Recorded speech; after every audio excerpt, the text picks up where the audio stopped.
Praise the lord. యేసుక్రీస్తు నామములో మీ అందరికీ శుభములు. ఈరోజు మనం ధ్యానం చేసుకోబోయేటువంటి అంశం ఏంటంటే సిలువ అంటే ఏమిటి, క్రాస్ మీన్స్, సిలువ అంటే అర్థం ఏంటి అనేటువంటి విషయాన్ని మనం ధ్యానం చేసుకుందాం. సిలువను గురించి ప్రప్రథమంగా ఉచ్చరించినటువంటి వ్యక్తి యేసుక్రీస్తు ప్రభువారు. గమనించాలి, సిలువను గురించి ప్రప్రథమంగా ఉచ్చరించిన వ్యక్తి యేసుక్రీస్తు ప్రభువారు. అయితే దానిని గురించి ఎక్కువ మందికి తెలిసేలా తెలియజేసినటువంటి వ్యక్తి ఎవరంటే అపోస్తలుడైన పౌలు గారు. సో పౌలు గారు తన పత్రికల ద్వారా, తన యొక్క ప్రబోధాల ద్వారా సిలువను ప్రపంచమంతా తెలుసుకునేలా చేశాడు. ఆయన సువార్తకు కేంద్రం సిలువ. ఆయన సందేశాల ఆయన యొక్క సందేశాల యొక్క మూలం ఏంటంటే సిలువ అన్నమాట. కొంతమంది సిలువను కేవలం ఒకవైపే చూస్తే,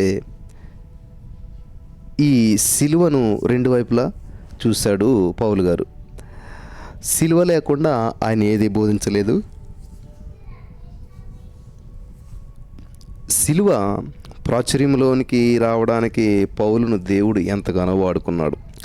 సిలువను గురించి మనం ఎక్కువ సంగతులు తెలుసుకోవాలంటే పౌలు రాసిన పత్రికలను మరి విధిగా చదవాలి. ఆయన పత్రికల ద్వారా ఎన్నో నిగూఢమైనటువంటి సంగతులను మనం నేర్చుకోగలుగుతాం పత్రికలు చదివినట్లయితే. పౌలు రాసిన పత్రికలు. సరే, ఇక్కడ ఈరోజు మనం ఒక 6 పాయింట్లు మనం ధ్యానం చేసుకుందాం. నెంబర్ 1, సిలువ అంటే శక్తి. సో మన మెయిన్ హెడ్డింగ్ ఏంటంటే సిలువ అంటే ఏంటి అంటే, ఇప్పుడు దానికి జవాబులో మొట్టమొదటి పాయింట్ ఏంటంటే క్రాస్ మీన్స్ అన్నాం కదా. Cross means power. సిలువ అంటే శక్తి. 1 కొరింథీ 1:18 మీరు చదివినట్లయితే, సిలువను గూర్చిన వార్త నశించుచున్న వారికి వెర్రితనముగా ఉన్నది, కానీ రక్షించబడుచున్న మనకు అది దేవుని శక్తి. హల్లెలూయా. వింటున్నారా చాలా జాగ్రత్తగాను? నశించుచున్న వారికి అది వెర్రితనంగా ఉంటుంది, కానీ రక్షించబడినటువంటి వారికి శక్తి. ఆమేన్. ఇక్కడ నశించుచున్న వారికి సిలువ పిచ్చితనంగా ఉంది, రక్షించబడుతున్న వారికి సిలువ దేవుని శక్తి. కొన్ని శక్తులను గురించి బైబిల్ గ్రంథంలో మనం చూసినట్లయితే దేవుని యొక్క వాక్య శక్తి, పరిశుద్ధాత్మ శక్తి, ప్రేమ శక్తి, ప్రార్థనా శక్తి, పునరుత్థాన శక్తి, సిలువ శక్తి, సువార్త శక్తి, ఇలాగా అనేకమైనటువంటి శక్తులు బైబిల్ గ్రంథంలో మనం చూస్తూ ఉన్నాం.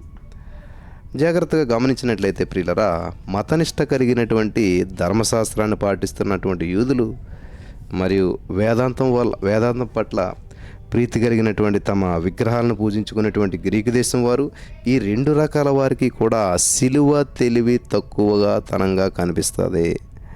సిలువ గురించిన విషయం చాలా తక్కువ అంచనా వేస్తూ ఉంటుంటారు. ఎందుకు? వారు దానిని అర్థం చేసుకోవడం లేదు కాబట్టి. అది అవసరమని చెప్పి వారు నమ్మరు. ఈనాడు ఇలాంటి వారు మన దేశంలో కూడా అనేకులు ఉన్నారు. సిలువ శక్తి ద్వారా అనేకులు దేవుని వైపు ఆకర్షితులవుతారు. హల్లెలూయా. సిలువ సువార్త విన్నటువంటి వారు తప్పకుండా యేసుక్రీస్తు ప్రభువును సొంత రక్షణగా అంగీకరిస్తారు.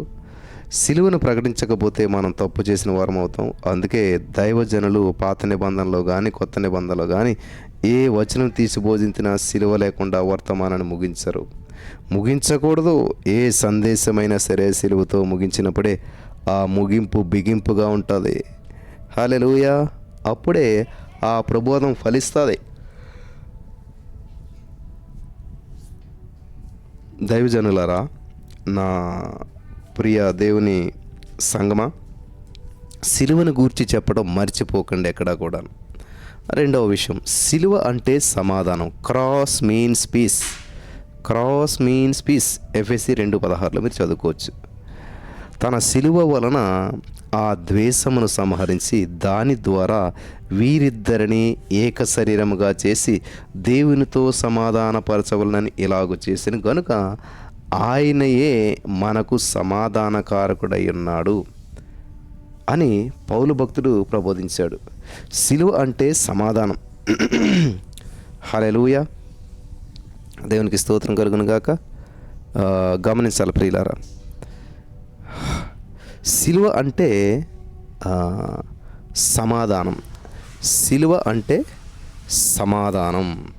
సో ఈ యొక్క విషయాలు మీరు గ్రహించాలి, గమనిస్తున్నారని చెప్పి నేను నమ్ముతూ ఉన్నాను. దేవునికి మహిమ కలుగును గాక. సిలువ అంటే సమాధానం. In the name of Jesus. Thank you. కాబట్టి తన సిలువ వలన ఆ యొక్క ద్వేషాన్ని సంహరించి దాని ద్వారా వీరిద్దరిని ఏక శరీరముగా చేసి మరి దేవునితో సమాధానపరచవలనని చెప్పి ఇలాగ చేశాడంటండి. కాబట్టి ఆయనయే మనకు సమాధానకారకుడై ఉన్నాడు. హల్లెలూయా అని పౌలు భక్తుడు ప్రబోధిస్తూ ఉన్నాడు. సిలువ అంటే సమాధానం అని ఈ యొక్క పై వచనం ద్వారా మనకు స్పష్టమవుతుంది. సిలువ దేవునికి మానవులకు మధ్య సమాధానం కలిగించింది. సిలువకు 4 వైపులా ఉన్నటువంటి మరి సిలువకు 4 వైపులు ఉన్నట్లు మనం కూడా చూడగలుగుతూ ఉన్నాం. సిలువ చెక్కాక మరి సిలువ చెక్క మరి ఆ యొక్క ఆకాశాన్ని భూమిని సూచిస్తూ ఉంది. దీని భావం మీరు చూసినట్లయితే నిలువుగుండే చెక్క ఆకాశాన్ని భూమిని చూపిస్తుంది కదా. దేవునితో మానవులకు సమాధానం. రెండో చెక్క మరి 2 దిక్కులను సూచిస్తూ ఉంది. దీని భావం మనుషులతో మనుషులకు సమాధానం. హల్లెలూయా. చూడండి, నిలువు కర్రేమో దేవునికి మనకి సంబంధం అంటండి, అడ్డకర్రేమో మనిషికి సంబంధాన్ని తెలియజేస్తుంది. అంటే సిలువలో ఉన్నటువంటి ఆ 2 చెక్కలు మీరు గమనించినట్లయితే దీని భావం గ్రహించి మనం స్వీకరించాలి. సిలువ దైవ మానవ సంబంధాలను పునరుద్ధరిస్తుంది. కొంతమంది నిలువు చెక్కకు పరిమితంగా ఉంటారు. అంటే మేము దేవునితో సమాధానం కలిగి ఉంటే సరిపోతుంది అని చెప్పి భావిస్తారు. కొంతమంది ఏమో అడ్డ చెక్కకు మాత్రమే పరిమితం అయి ఉంటారు. అంటే మనుషులతో మేము వైరం లేకుండా సఖ్యత కలిగి ఉంటే సరిపోతుందని భావిస్తారు. అంటే దేవునితో సమాధానం కలిగి జీవించేవాడు మానవులతో కూడా సమాధానం కలిగి జీవిస్తాడు. దేవునితో మాకు సమాధానం ఉంది, మనుషులతో మాకేం పని అని భావిస్తే అది పొరపాటు అవుతుంది. హల్లెలూయా. యేసుక్రీస్తు సిలువపై చనిపోవడం ద్వారా దేవునితో మానవులకు సమాధానం కలిగించాడు. యేసే మన సమాధానకారకుడై ఉన్నాడు. అంతేకాదు ఆయన మనలను యేసుక్రీస్తు ద్వారా తనతో సమాధానపరుచుకొని ఆ సమాధానపరుచు పరిచర్యను మనకు అనుగ్రహించాడు. 2 కొరింథీ 5:18, రోమా 5:10 మనం చదవచ్చు. కాబట్టి నెంబర్ 1, సిలువ అంటే శక్తి, క్రాస్ మీన్స్ పవర్. రెండవదిగా సిలువ అంటే సమాధానం, క్రాస్ మీన్స్ పీస్. మూడవదిగా సిలువ అంటే మరణం, క్రాస్ మీన్స్ డెత్. ఫిలిప్పీ 2:8. ఆయన ఆకాశమందు మనుషుడిగా కనబడి మరణము పొందునంతగా, అనగా సిలువ మరణం పొందినంతగా విధేయత చూపిన వాడై తనను తాను తగ్గించుకొనెను. హల్లెలూయా. గమనించాలి అని ఇక్కడ పౌలు భక్తుడు రాశాడు. ఫిలిప్పీ పత్రిక 2వ అధ్యాయం 6వ వచనం నుంచి మనం గమనిస్తే ఆయన 7 మెట్లు తనను తాను తగ్గించుకున్నట్లుగా గమనిస్తూ ఉన్నాం. ఫిలిప్పీ పత్రిక 2వ అధ్యాయం 7వ వచనంలోనే 7-8 వచనాల్లో ఈ యొక్క విషయాలు ఉన్నాయి. మనిషిని పోలుగా జన్మించాడంట, నెంబర్ 1. రెండోది దాసుని స్వరూపం ధరించాడంట, నెంబర్ 2. మూడోది తనను తాను రిక్తునిగా చేసుకున్నాడంట, నెంబర్ 3. నాలుగవది ఆకాశమందు మనుషుడిగా తెలుసుకున్నాడు. హల్లెలూయా. ఆకారమందు మనుషుడిగా కనబడ్డాడు. 5వదిగా సిలువను సిలువ మరణం పొందాడు. 6వదిగా విధేయత చూపించాడు. 7వదిగా తనను తాను తగ్గించుకున్నాడు. హల్లెలూయా. Thank you Jesus. ఇది తనను తాను తగ్గించుకున్నాడు. ఈ 7 విషయాలు. ఇంతటి తగ్గింపు కలిగినటువంటి వారు సృష్టిలో మనకు కనిపించరు. శిలువ మరణం చెందటానికి కూడా యేసుప్రభువు సిద్ధపడ్డాడు. ఒక వ్యక్తి చనిపోయేందుకు ఉన్నటువంటి విధానాల్లో అతి భయంకరమైనటువంటి అవమానకరమైన విధానం శిలువ మరణం.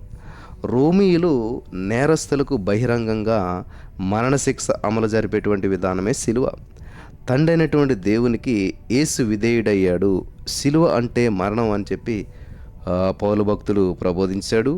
సిలువనెత్తుకొని నన్ను వెంబడించండి అనేటువంటి మాటలకు మరో అర్థం నా కొరకు మరణించండి అని. తన ప్రాణము దక్కించుకొని కోరువాడు దాన్ని పోగొట్టుకును, కానీ నా నిమిత్తం తన ప్రాణమును పోగొట్టుకునేవాడు దాన్ని దక్కించుకును అని యేసుప్రభు వారు తెలియజేశారు. సో ఇప్పుడు మనం ప్రాణాన్ని కాపాడుకోవాలా, పోగొట్టుకోవాలా అనేటువంటిది కాదు, కానీ ఇక్కడ టాపిక్ దేవుని నిమిత్తం దేనికైనా రెడీగా మనం ఉండాలి.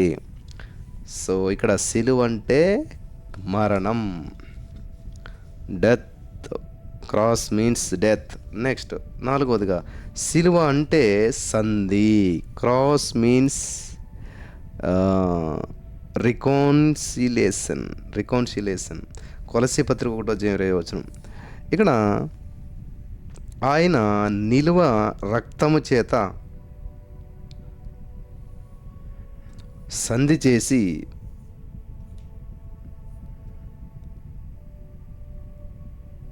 సిలువ అంటే సంధి అనమాట. కాబట్టి ఇక్కడ ఆయన సిలువ రక్తం ద్వారా సంధి చేసి ఆయన ద్వారా సమస్తాన్ని, అవి భూలోకమందున్నా సరే పరలోకమందున్నా సరే, వాటన్నిటినీ ఆయన ద్వారా తనతో సమాధానపరుచుకొనవలనని తండ్రి అభిష్టమాయను అని పౌలు గారు మరి కొలసీలు రాసిన పత్రిక 1:20 అది సెలవిస్తూ ఉన్నాడు అనమాట. కాబట్టి సమాధానం వేరు, సంధి వేరు. సంధి అంటే శత్రువులతోటి పొందు, 2 పథకాల కలయికను కూడా తెలుగులో సంధి అని అంటారు. ఎవరెవరితో దేవుడు సమాధానం కోరుతున్నాడో పౌలు మాటలను చక్కగా గమనించాలి.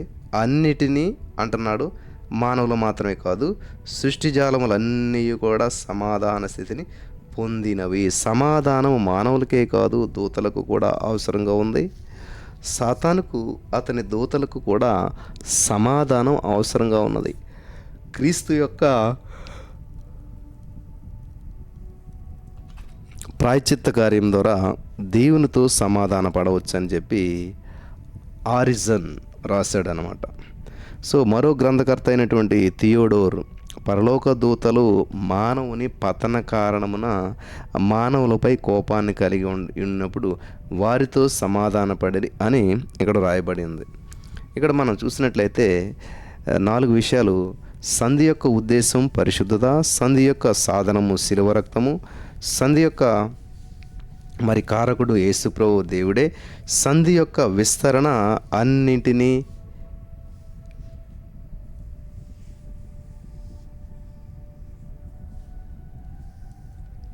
లోకమంతా పాపములో పడిపోయి దేవునికి దూరం అయిపోయింది. ఆ కారణాన దేవుని యొక్క కోపం మండుతూ ఉంది. పరలోకానికి భూమికి మధ్య సమాధానం అంటూ లేకపోయింది. ఈ పరిస్థితుల్లో శాంతిని నెలకొల్పేందుకే దేవుడు మరి యేసుక్రీస్తు ప్రభువుల వారు పంపబడ్డాడు. హల్లెలూయా, దేవునికి స్తోత్రం. 5వదిగా సిలువ అంటే సహించుట. Cross means endurance. హెబ్రీ 1:12 చూడవచ్చు మీరు. ఆయన తన ఎదుట ఉంచబడిన ఆనందము కొరకై అవమానమును నిర్లక్ష్యపెట్టి సిలువను సహించి దేవుని సింహాసనం యొక్క కుడి పార్శ్వమున ఆసీనుడై ఉన్నాడు. హెబ్రీ 12:2. సిలువ అంటే సహింపు అని పౌలు భక్తుడు బోధిస్తూ ఉన్నాడు. అవమానం అయినప్పటికీ కూడా సిలువకు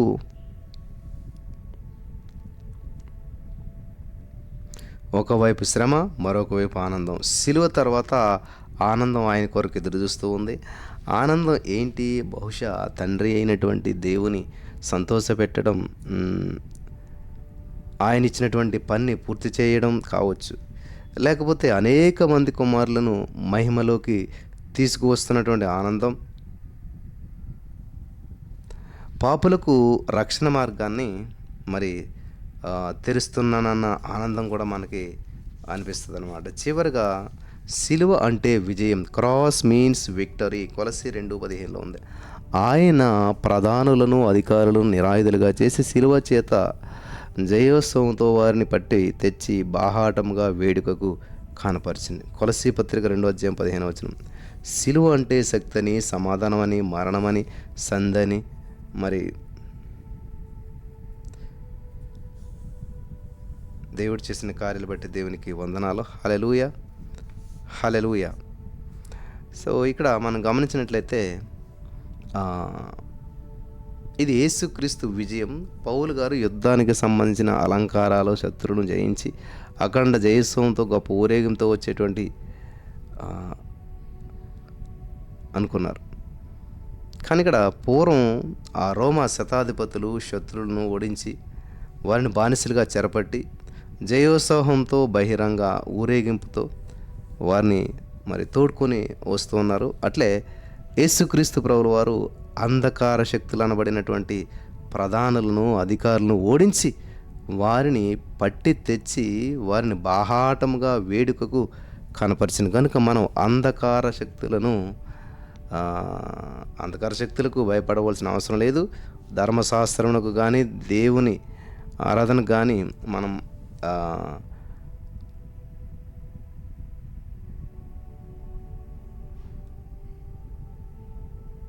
మరి ఆయన సిలువ వలన వాటన్నిటిని కూడా మనం జయించగలుగుతాం. స్వతంత్రులై జీవిద్దాం. దేవునికి మహిమ కలుగును గాక. ఆమేన్. ప్రియులారా, ఒక చిన్న సంఘటన చెప్పి ముగిస్తాను. ఒక చర్చి నిర్మాణాన్ని మరి జరుగుతూ ఉన్నదంట.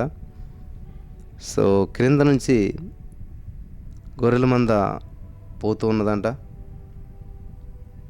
Thank you Jesus. అకస్మాత్తుగా మేస్త్రి గుడి గోడ మీద నుంచి జారి గొర్రెల మీద పడ్డాడంట. వెంటనే తాను పడ్డ గొర్రె అక్కడికక్కడే మృతి చెందిందట. మేస్త్రికి ఏ విధమైన దెబ్బ తగలేదంట. చనిపోయినటువంటి గొర్రె చిత్రాన్ని చర్చి గుమ్మం మీద చెక్కి దాని దిగువ భాగాన నాకు బదులుగా అని రాయబడిందంట. హల్లెలూయా. ఏంటంటే నాకు బదులుగా అని రాయబడ్డది. ఇదే మన రక్షకుడైన యేసుక్రీస్తు ప్రభువు జరిగించిన కార్యం.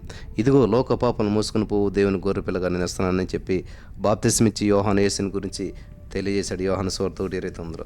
కాబట్టి మనం దేవుని మీద ఆధారపడినప్పుడు చాలా అద్భుతమైన విషయాలు నేర్చుకోగలుగుతాం. సిలువ అంటే ఏంటి అనేటువంటి విషయాలు, చాలా ప్రాముఖ్యమైన విషయాలు నేర్చుకున్నాం. ఈ మాటల ద్వారా దేవుడు మనల్ని బలపరచును గాక. ఆమేన్.